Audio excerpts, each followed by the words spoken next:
এর আগের দিন আমাদের এইটুকু হয়েছিল, Eulerian circuit, Eulerian graph, semi Eulerian graph, এগুলো হয়েছে। আজকে আমরা শুরু করছি representation of a graph by matrix আর দ্য অ্যাডজেসেন্ট ম্যাট্রিক্স। এইটুকু আজকে আমরা পড়ব। তো দেখো, প্রথমেই আমরা অ্যাডজেসেন্ট ম্যাট্রিক্সটা দেখি কী জিনিস। তো অ্যাডজেসেন্ট ম্যাট্রিক্সটা ডেফিনেশন আসার আগে আমি প্রথমে একটা এক্সাম্পল দিই। ধরো এই একটা গ্রাফ আছে, ফর এক্সাম্পল, এই এক্সাম্পলটা আমরা আগে করছি। তো ধরো এই একটা গ্রাফ আছে যে V1, V2, V3, V4, এই চারটে ভার্টেক্স ওই গ্রাফটার, আর এরকম ছবিটা দেওয়া আছে। এই ম্যাট্রিক্সটাকে আমরা এই গ্রাফটাকে আমরা আর কি ম্যাট্রিক্সে রিপ্রেজেন্ট করব। তো কীরকম গ্রাফটা এরকম আছে। Now we would like to give the matrix representation of the graph. Here the vertex set, এই ভি যে গ্রাফটা তার ভার্টেক্সে কে আছে V1, V2, V3, V4, ঠিক আছে। তাহলে ম্যাট্রিক্স রিপ্রেজেন্ট করতে গেলে প্রথমেই ওই গ্রাফের কতগুলো ভার্টেক্স আছে সেটা লিখব, ঠিক আছে। দিয়ে সেই ভার্টেক্সটাকে আমরা অর্ডার ভার্টেক্সে সাজিয়ে নেব। অর্ডার ভার্টেক্স মানে আমরা ধরো বেসিস পড়েছিলাম। তো বেসিস ব্যাপারটা কী ছিল, ধরো 1001, এটা একটা বেসিস অফ R2।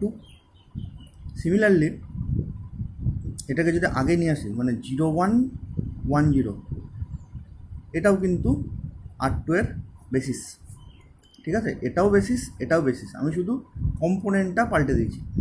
তা অর্ডার বেসিস কখন বলবো? অর্ডার বেসিস মানে যখন কোনো একটা জায়গায় অ্যাপ্লাই করব তখন যেন এর অর্ডারটা সেম থাকে, মানে বেসিসটা যেন আমি প্রত্যেক ক্ষেত্রে 10 আর 01ই লিখি, তাহলে সেটাকে বলবো অর্ডার বেসিস। মানে এর অর্ডারটা মেনটেন করা আছে, এটা প্রথমে বসাবো, এটা দ্বিতীয়ত বসাবো, এবং এই দিয়ে আমি গোটা প্রবলেমটাকে সলভ করবো। তাই যদি করি তাহলে এটাকে বলবো অর্ডার বেসিস। তাহলে একটা ভার্টেক্স, এই একটা গ্রাফ, তার ভার্টেক্স দেওয়া আছে V1, V2, V3, V4, দিয়ে সেটাকে অর্ডার বেসিসে সাজিয়ে নিলাম।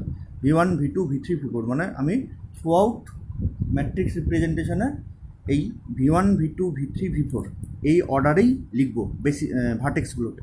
বা যদি বলা থাকতো V2, V1, V3, V4, তাহলে তাই লিখতাম। মধ্যে কথা আমি একটা অর্ডারে সাজিয়ে নিয়েছি ভার্টেক্সগুলোকে। কেন অর্ডার বেসিস লাগবে? মানে অর্ডারটা চেঞ্জ হয়ে গেলে প্রবলেম কি, একটু পরেই বুঝতে পারবে যে অর্ডারটা চেঞ্জ হয়ে গেলে প্রবলেমটা কী হবে। তাহলে যাই হোক, এটা হচ্ছে ওই গ্রাফটার অর্ডার বেসিস। তাহলে দেন দ্য অ্যাডজেসেন্ট ম্যাট্রিক্স এজি, মানে গ্রাফটার নাম জি, তার অ্যাডজেসেন্ট ম্যাট্রিক্স মানে এ। যদি গ্রাফের নাম G1 হতো তাহলে আমরা লিখতাম AG1। যদি গ্রাফের নাম G2 হতো তাহলে তার অ্যাডজেসেন্ট ম্যাট্রিক্স লিখতাম AG2। যাই হোক, then adjacent matrix AG with respect to the order set, এই order set is given by, এরকম করে একটা ম্যাট্রিক্স রিপ্রেজেন্টেশন দেওয়া আছে। তো এটা আমরা কীভাবে করব দেখো। এই হচ্ছে আমাদের গ্রাফ,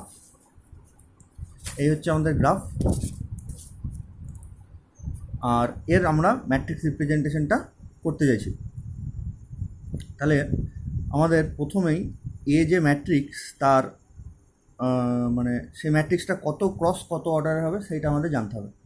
তাহলে যে কোনো একটা ম্যাট্রিক্স, মানে যে কোনো একটা গ্রাফ আর কি, তার যদি আমি ম্যাট্রিক্স রিপ্রেজেন্টেশন করতে যাই তাহলে সেই ম্যাট্রিক্সের অর্ডার কত হবে না, তো এর যতগুলো ভার্টেক্স আছে, যেমন এই গ্রাফটার আমার 4খানা ভার্টেক্স আছে, তাহলে ম্যাট্রিক্স রিপ্রেজেন্টেশন যদি করি এই গ্রাফটার, তাহলে সেই ম্যাট্রিক্সের অর্ডার হবে 4 × 4। ক্লিয়ার?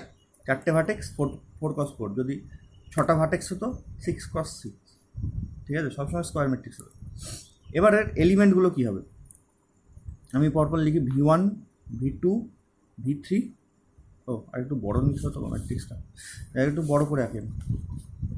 এ এখানটায় V1, V2, V3, V4, ঠিক আছে। এটা 4 × 4 ম্যাট্রিক্স। সিমিলারলি এখানটায় V1, V2, V3, V4 দিয়ে আমি এবার এর এন্ট্রিগুলোকে লিখব। এই জায়গাটায় কি বসবে সেটাই যে V1 থেকে এখানটা এটা কি V1 তার জাংশন। তাহলে V1 থেকে V1-এর মধ্যে কটা এজ আছে, মানে কটা সাইড আছে সেটা আমরা দেখব। তাহলে এখানটা V1 থেকে V1 মানে লুপ আছে কি, V1 থেকে V1-এ যাবে এরকম কোনো রাস্তা আছে কি? এমন কোনো এজ নেই। তাহলে এখানটা বসে যাবে 0। তারপরে V1 V2 তার জাংশন এটা। তাহলে আমি দেখব V1 থেকে V2-র মধ্যে কটা এজ আছে। তাহলে দেখি V1 থেকে V2-র মধ্যে একটা এজ আছে, তাহলে এখানটায় বসবে 1। সিমিলারলি V1 থেকে V3 কটা এজ আছে, V1 থেকে V3 একটা এজ, সেটা 1। সিমিলারলি V1 থেকে V4 একটা এজ, তাহলে এখানে 1। তারপরে চলে আসো V2 V1, তাহলে V2 থেকে V1-এ কটা এজ আছে, একটা এজ আছে, তাহলে এখানটা বসবে 1। সিমিলারলি V2 থেকে V2 কোনো এজ আছে, নেই, তাহলে 0। সিমিলারলি V2 থেকে V3 সেটা 1, V2 থেকে V4 কিছু নেই, তারপরে 0। তারপরে চলে আসো V3 থেকে V1 একটা, তারপরে হচ্ছে V3 থেকে V2 এটাও একটা, তারপরে এই জায়গাটায় কত বসবে V3 তাহলে V3 থেকে V3 কটা এজ আছে, একটা, দুটো লুপ আছে, এজ তো থাকবে না, একই ভার্টেক্সের মধ্যে হচ্ছে লুপ থাকে। তাহলে V3 থেকে V3-র মধ্যে কটা লুপ আছে, দুটো লুপ আছে, তাহলে এখানটায় 2। সিমিলারলি বাকিগুলো এরকম করে বসবে। আর মনে রাখবে যে লুপ মানে সাধারণত আমরা 2 কাউন্ট করি, তাই না? একটা লুপ মানে 2 কাউন্ট করি, এখানটায় কিন্তু 2 কাউন্ট করা হয়নি, একটা লুপ মানে একটাই কাউন্ট আছে। মানে এখানটায় কি বেসিক্যালি আমরা জানতে চাইছি একটা ভার্টেক্স থেকে আর একটা ভার্টেক্সের মধ্যে কটা এজ আছে। তাহলে এখানটায় আমার এরকম করে যদি একটা লুপ থাকে তাহলে একটাই এজ আছে। আমরা তো আর ডিগ্রি ক্যালকুলেট করছি না, ডিগ্রি ক্যালকুলেট হলে একটা লুপ 2 ডিগ্রি প্রডিউস করে, 2 ডিগ্রি দেয় আর কি, কিন্তু আমরা তো ডিগ্রি ক্যালকুলেট করছি না, আমরা একটা ভার্টেক্স থেকে আর একটা ভার্টেক্সে কটা এজ আসে সেটা ক্যালকুলেট করছি। তাহলে একটা লুপের জন্য একটাই হবে, ক্লিয়ার? তাহলে এইটা হয়ে গেল এই যে গ্রাফ তার ম্যাট্রিক্স রিপ্রেজেন্টেশন, সেটা এখানটায় দেওয়া আছে, ঠিক আছে? আর আমরা যখন একটু বুঝে যাব তখন এই V1 V2 V3 V1 V2 V3 V4 এটা লিখব না, লিখতে পারো, অসুবিধা কিছু নেই, কিন্তু যদি বুঝতে পারো তাহলে এটার লেখার দরকার নেই। আর যদি না বুঝতে পারো, অসুবিধা হয়, তাহলে লিখতে পারো এই উপর দিয়ে V1 V2 V3 V4, side দিয়ে V1 V2 V3 V4, clear? আচ্ছা, তাহলে এইটা গেল ওই গ্রাফটার ম্যাট্রিক্স রিপ্রেজেন্টেশন। তাই ম্যাট্রিক্স রিপ্রেজেন্টেশনের ডেফিনেশন কী হবে, যে একটা ম্যাট্রিক্স যে থাকবে, সেই ম্যাট্রিক্সের যে কোনো একটা এলিমেন্ট, ধরো 3 এলিমেন্ট, কী হবে না, তো 3 নম্বর ভার্টেক্স থেকে 3 নম্বর ভার্টেক্সে কটা এজ আছে, ওই ম্যাট্রিক্সের ইন জেনারেল jth এলিমেন্ট কী হবে, নম্বর ভার্টেক্স থেকে যে নম্বর ভার্টেক্সে কতগুলো এজ আছে তার সংখ্যাটাই ওই jth প্লেসে বসবে। এইভাবে যে ম্যাট্রিক্সটা পাবো, this is called the adjacent matrix of the given graph with respect to order basis. হ্যাঁ, এবার আমি যদি অর্ডার বেসিস না নিই তাহলে প্রবলেমটা কী হবে? ধরো আমি অর্ডার বেসিসটা পাল্টে দিলাম, কোশ্চেনে যা বললো তা আমি ধরো কোশ্চেনে বলছো V1 V2 V3 V4, এই অর্ডার বেসিসের রেসপেক্টে তোমাকে ম্যাট্রিক্স বার করতে দিয়েছে। তুমি ধরো ওটা অন্য অর্ডার বেসিসে মানে V2 V1 V3 V4 করে দিলে, V2টা আগে নিয়ে চলে আসলে V1টা পরে নিয়ে চলে গেলে, কোশ্চেনে যেটা বলেছো যে অর্ডার বেসিস বলেছে সেই অর্ডার বেসিসে তুমি করোনি, তাহলে প্রবলেম কী হবে, এর এন্ট্রিগুলো চেঞ্জ হয়ে যাবে না? এই 1টা এখানে চলে আসবে, 0টা এখানে চলে যাবে, 0টা এখানটা আসবে, 1টা এখানে যাবে, এরকম করে এগুলো সব ইন্টারচেঞ্জ হয়ে যাবে। তো তাহলে অর্ডার বেসিসটা এই জন্যই রাখা দরকার, যে অর্ডারে বলেছে সেই অর্ডার বেসিস মেনেই তোমাকে ম্যাট্রিক্সটা বার করতে হবে। যদি অন্য কোনো অর্ডার বেসিস বলতো, যদি কোশ্চেনে বলা থাকতো যে V4 V3 V2 V1 উল্টো অর্ডারে বলেছে, এই অর্ডার বেসিসে ম্যাট্রিক্স বার করো, তাহলে তার ম্যাট্রিক্স রিপ্রেজেন্টেশন যা হবে, তুমি নিজের মতন করে লিখলে একটা একটা বেসিস নিজের মতন করে লিখলে, তাই করে যদি তুমি ম্যাট্রিক্স বানাও, সেটা দেখতে অবশ্যই উল্টো অন্য কিছু হয়ে যাবে, ঠিক আছে? সেই জন্য অর্ডার বেসিসটার অর্ডার তোমাকে মেনটেন করতে হবে। তাহলে এবার অ্যাডজাসেন্ট ম্যাট্রিক্সের আমার ডেফিনেশন চলে আসে। ডেফিনেশন মানে আমি একবার রিডিং বলে দিচ্ছি, ডেফিনেশন কোনটুকু লিখবো সেটাও বলে দিচ্ছি, এত বড় লেখার দরকার নেই। দেখো, let G is a graph of order n with vertex set V is equals to V1 V2 Vn। তাহলে একটা হচ্ছে G হচ্ছে অর্ডার, G হচ্ছে একটা গ্রাফ, তার অর্ডার n মানে nখানা ভার্টেক্স আছে, যে ভার্টেক্সগুলো V1 V2 V3 Vn গেল। এবার শুধু ভার্টেক্সের সেট বললে তো হবে না, তার অর্ডারটাও বলে দিতে হবে। তাহলে late us consider an order set V1 V2 Vn, মানে ওই অর্ডারেই আমি নিয়েছি। Of all vertices in VG. গেল। তাহলে thus with respect to the order set v1 v2 dot dot vn of vertices G adjacent matrix is given by AG is equals to AIJ n cross m n cross sorry না এনই তো লেখা আছে তাই তো বলি AIJ n cross n। তাহলে AIJ মানে হচ্ছে অ্যাডজেসেন্ট ম্যাট্রিক্স, সেটা দেখতে AIJ n cross n হবে, যেখানে AIJটা কি AIJ যেটা সেটা হচ্ছে i নম্বর ভার্টেক্স থেকে যে নম্বর ভার্টেক্সে কতগুলো এজ আছে সেটাই পাশে লেখা আছে where AIJ equals to number of edges joining VI VJ। তাহলে নাম্বার অফ এজেস মানে কতগুলো এজ আছে যেটা কি i নম্বর ভার্টেক্সকে যে নম্বর ভার্টেক্সের সাথে যুক্ত করে দিয়েছে, যেখানে i not equals to J. আর যদি i ইকুয়ালস টু জে হয়ে যায় তার মানে কি VI এর সাথে VI কতগুলো যদি সমান হয়ে যায় i আর জে, তাহলে এই জায়গাটা লেখাটা কী হবে number of edges joining VI and VI। ভিআইকে ভিআইয়ের সাথে কি এজ যুক্ত করে? এজ তো যুক্ত করে না, সেটাকে কি বলবো? লুপ বলবো। তাহলে সেই জন্য এখানটা লেখাটা পাল্টে যাবে number of loop at VI, যেখানে যদি আই ইকোয়ালস টু জে হয়ে যায় তাহলে সেটাকে আর এজ বলবো না, সেটাকে লুপ বলবো। তো এরকম লিখতে পারো যে AIJ is equals to number of edges joining VI and VJ if I not equals to J, আর তারপরে সমান যদি হয়ে যায় তাহলে number of loops at VI for I equals to. তাহলে অ্যাডজেসেন্ট ম্যাট্রিক্সের ডেফিনেশন কী লিখবো? প্রথমে লিখবো জি হচ্ছে একটা গ্রাফ যার বেসিস বলছে যার ভার্টেক্স হচ্ছে এগুলো, দিয়ে তার একটা অর্ডার আমি সাজিয়ে নিলাম, এটা হচ্ছে অর্ডার। তাহলে then with respect to the order set এইটা of vertices of G the adjacent matrix, এই জায়গাটায় লিখবে the adjacent matrix is AIJ equals to AG is equals to AIJ n cross n, যেখানে AIJ মানে কি AIJ মানে হচ্ছে number of edges joining VI and VJ যদি I not equals to J হয়, আর যদি ইকুয়ালস টু জে হয় তাহলে সেটাকে আর এজ লিখবো না, সেটাকে লুপ লিখে দেবো, number of loops at VI for I equals to J. Clear? এটা হচ্ছে ডেফিনেশন। তারপরে every adjacent matrix is symmetric about principal diagonal. যে কোনো অ্যাডজেসেন্ট ম্যাট্রিক্সই তার প্রিন্সিপাল ডায়াগোনাল বরাবর সিমেট্রিক হবে। কেন হবে? একটু ভালো করে চিন্তা করে দেখবে যে এটা হচ্ছে প্রিন্সিপাল ডায়াগোনাল। তাহলে এখানটায় কী থাকছে? V4 এর সাথে V1, আর ঠিক ওর উল্টো দিকে কী থাকছে? V1 এর সাথে V4। সংখ্যা তো একই, তাহলে অবভিয়াসলি অ্যাডজেসেন্ট ম্যাট্রিক্স যেটা যে কোনো গ্রাফের সেটা obviously symmetric about principal diagonal হতেই হবে।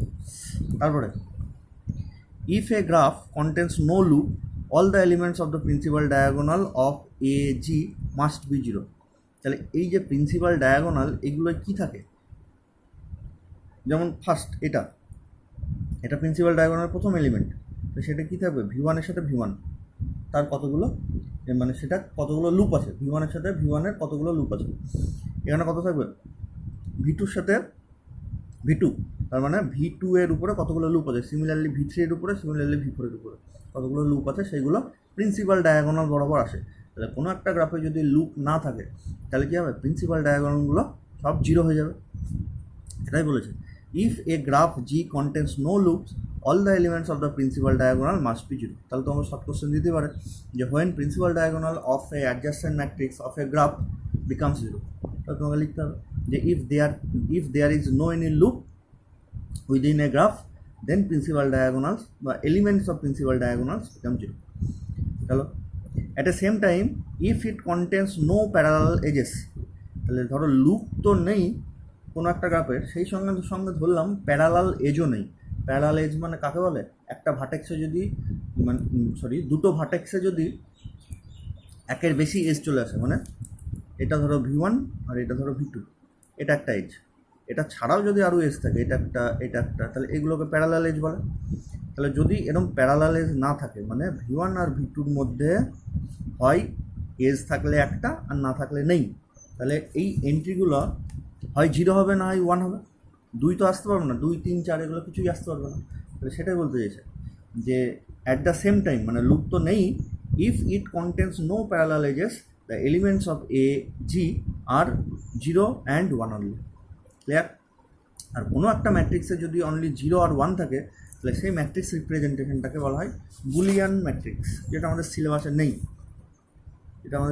নেই, সেই জন্য আমি বলিনি। তো তোমরা একবার বাড়িতে রিডিং করে দেখে নিতে পারো, এটাকে বলে বুলিয়ান ম্যাট্রিক্স। তাহলে সেটাই পরে লেখা আছে, thus adjacent matrix corresponding to a simple graph মানে লুপও নেই, প্যারালাল এজও নেই, simple graph will be 0, 1 matrix, যেটাকে বুলিয়ান ম্যাট্রিক্স বলা হয়। কোনো ম্যাট্রিক্সে যদি 0, 1 ছাড়া আর কিছু না থাকে, ম্যাট্রিক্স রিপ্রেজেন্টেশনে যদি 0, 1 ছাড়া আর কিছু না থাকে, তাহলে সেই ম্যাট্রিক্স রিপ্রেজেন্টেশনটাকে বলা হয় বুলিয়ান ম্যাট্রিক্স। তারপরে for example let us consider the following simple graph. তাহলে আমরা দেখি বুলিয়ান ম্যাট্রিক্স কীভাবে হয়। এটা হচ্ছে একটা গ্রাফ, এর আমি ম্যাট্রিক্স রিপ্রেজেন্টেশন করব। তাহলে এর ভার্টেক্স কি v1, v2, v3, v4, আর নিশ্চয়ই কোশ্চেনে কিছু না কিছু একটা অর্ডার বলে দেবে।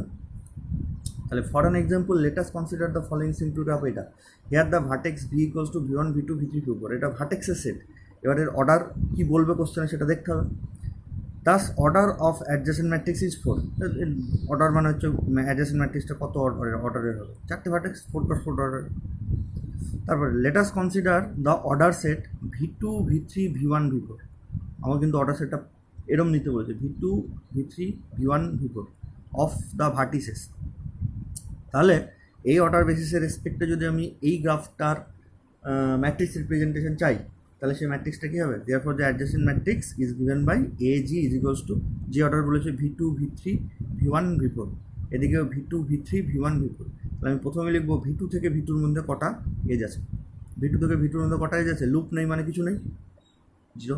তারপরে v2 থেকে v3-র মধ্যে কটা এজ আছে সেটা এখানে বসবে, তাহলে v2 থেকে v3-র মধ্যে একটাও এজ নেই, 0। সিমিলারলি v2 থেকে v1 কটা এজ আছে, v2 থেকে v1 একটাই এজ আছে, 1। সিমিলারলি v2 থেকে v4 কটা এজ, v2 থেকে v4 একটাই এজ, তাহলে v2 থেকে v4 জাংশনে 1 বসবে। সিমিলারলি বাকিগুলো বসবে। তাহলে দেখো এটা সিম্পল গ্রাফ কেন, কারণ এদের মধ্যে, এই গ্রাফের মধ্যে না কোনো প্যারালাল এজ আছে, না কোনো লুপ আছে। This is a simple graph. দেখো তার ম্যাট্রিক্স রিপ্রেজেন্টেশনটাও বুলিয়ান ম্যাট্রিক্স রিপ্রেজেন্টেশন চলে এসেছে। ক্লিয়ার? তাহলে এইটা গেল আমাদের যে কোনো গ্রাফের ম্যাট্রিক্স রিপ্রেজেন্টেশন। এবার ঘুরিয়ে আমরা যদি কোনো একটা গ্রাফের ম্যাট্রিক্স রিপ্রেজেন্টেশন দেওয়া থাকে, সেইটার ছবি আমরা আঁকবো। উল্টো কাজটা করবো, ম্যাট্রিক্স রিপ্রেজেন্টেশন দিয়ে দিয়েছে, সেটাকে আমরা এবার গ্রাফ হিসাবে ছবি আঁকবো। সেটা আসছে আমরা পরের ভিডিওতে।